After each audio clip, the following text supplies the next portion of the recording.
Según Gombrich, el periodo comprendido entre el 520 y el 420 a.C. es considerado como el despertar del arte.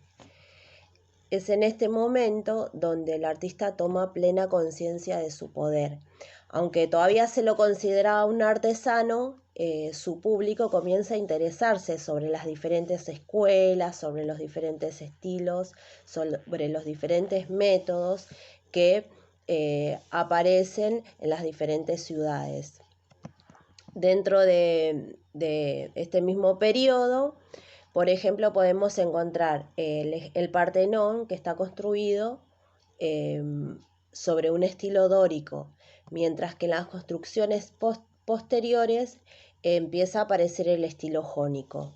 Dentro de la escultura y la pintura, por ejemplo, el friso del Templo de la Victoria muestra un cambio de actitud con respecto a las representaciones. Está más ligado hacia el refinamiento, hacia la belleza, hacia la delicadeza de las esculturas, dejando de lado esa función que poseía tanto religiosa como política. Las estatuas de Fidias son consideradas un modelo de perfección y belleza dentro de las representaciones de los dioses. El artista de este momento es Praxiteli y su logro más importante fue haberse librado de todo aspecto de rigidez, logrando una impresión de un cuerpo vivo mediante los movimientos suaves de los músculos y de los huesos. Si bien en este momento se habían producido una serie de guerras en la mayoría de las ciudades de Grecia, debido al sometimiento de Atenas gobernada por Pericles, nunca antes se había alcanzado un nivel de sofisticación tan grande con respecto al arte. Bueno, siguiendo con los conceptos elaborados por mi compañera, tomando el texto de Gombrich,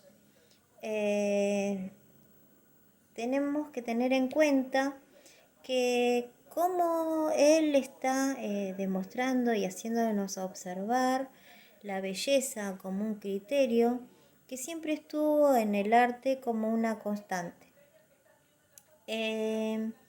Este texto nos va a mostrar cómo se llega a la belleza por medio del conocimiento. ¿Por qué?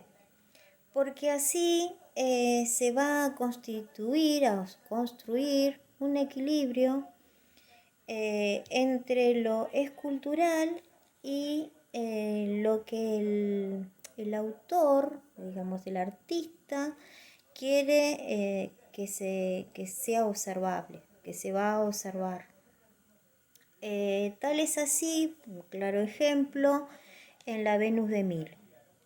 La Venus de Milo tiene formas redondeadas y se buscó en ella, en esta creación escultural, la tendencia a lo bello. La Venus de Milo se halló en la isla de Milos, y estos recursos y estilos que utilizó Praxiteles fueron realmente asombrosos por las formas que tiene esta escultura. Por lo tanto, esto como decía anteriormente, se va a querer visualizar esa precisión del cuerpo humano. Avanzando un poco más en la lectura, podemos contextualizar estas obras, ¿sí? Que en general son representaciones humanas, perfectas, ¿sí? Con lo que va a hacer un poco más adelante el retrato griego. Sabemos muy bien que la cultura griega es muy importante y fue muy rica, pero desde ella va a devenir lo que es el arte. Bueno, siguiendo con los conceptos elaborados por mi compañera, tomando el texto de Gombrich,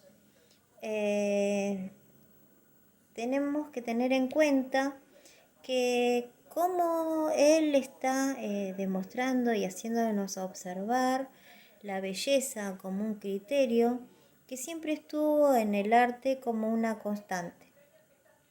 Este texto nos va a mostrar cómo se llega a la belleza por medio del conocimiento. ¿Por qué? Porque así se va a constituir, a construir un equilibrio entre lo escultural y lo que el autor, digamos el artista, quiere que sea observable, que se va a observar. Tal es así, un claro ejemplo, en la Venus de Milo. La Venus de Milo tiene formas redondeadas y se buscó en ella, en esta creación escultural, la tendencia a lo bello. La Venus de Milo se halló en la isla de Milos, y estos recursos y estilos que utilizó Praxiteles fueron realmente asombrosos por las formas que tiene esta escultura.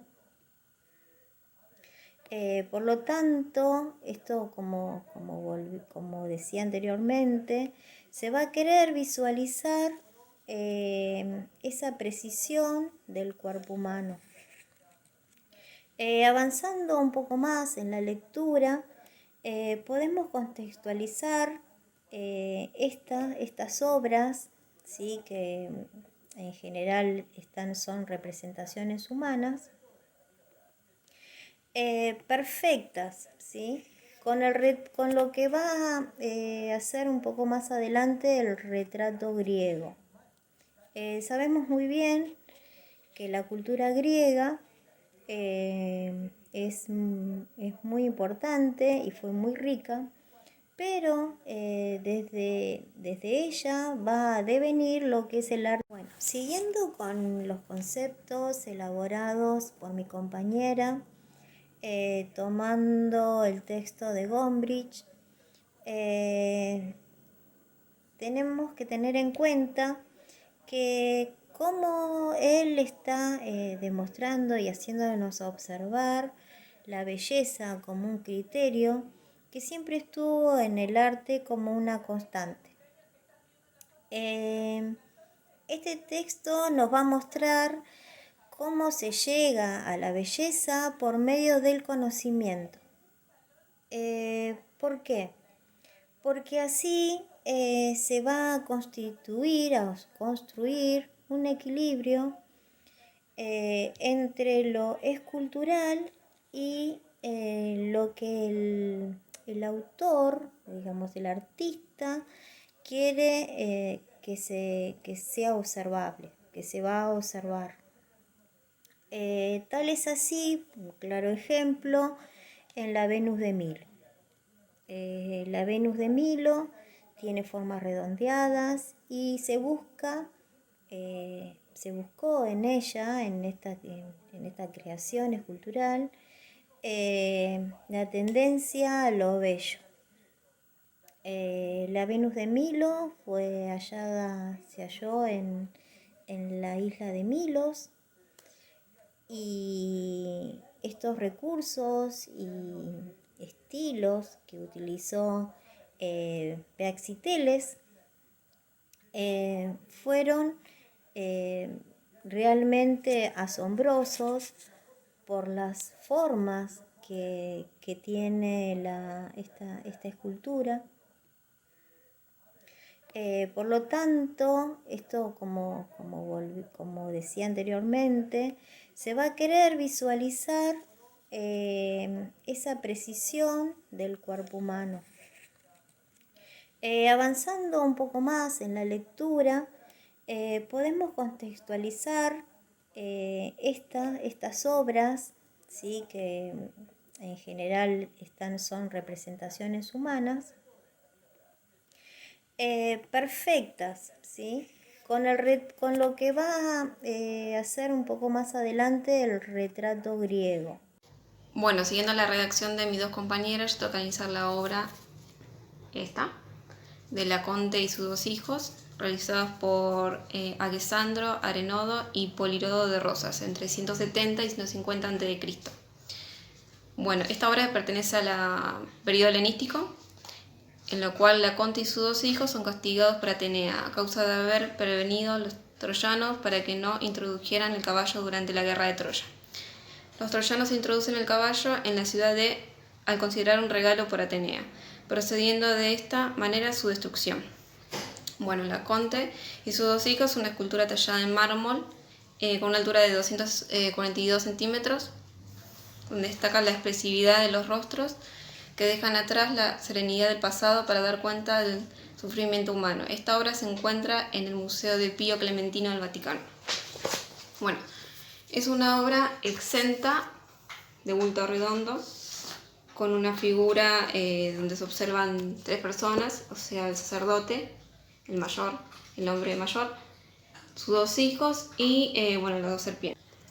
Es una obra que está tallada en mármol, por eso también el blanco, donde la luz, acá es una fotocopia, ¿no? Una impresa, pero se ve como que la luz es refleja más en el hombre que en sus dos, donde se disminuye la luz en sus dos hijos y la serpiente. Las figuras se organizan en una visual piramidal. ¿Por qué piramidal? Sería por el giro de la cabeza, ¿no? Y de las manos, o sea, haciendo así